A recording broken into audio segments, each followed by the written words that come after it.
Imagine a world where education and artificial intelligence, AI, unite to revolutionize learning while keeping humanity at its core.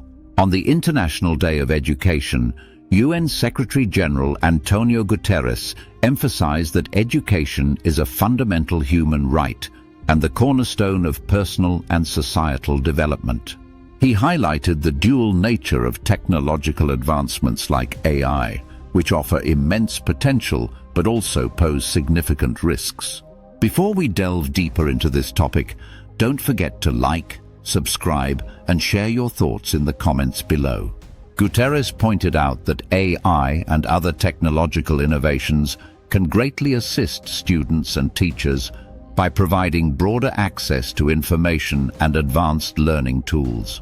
However, he cautioned that as AI-driven systems become more powerful, there's a risk of misalignment between human intentions and machine-driven outcomes.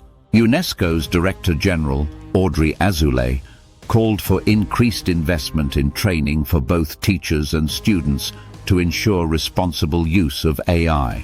She emphasized that AI offers significant opportunities, provided its deployment in schools is guided by clear ethical principles. Azoulay stated, "To reach its full potential, this technology must complement the human and social dimensions of learning, rather than replace them."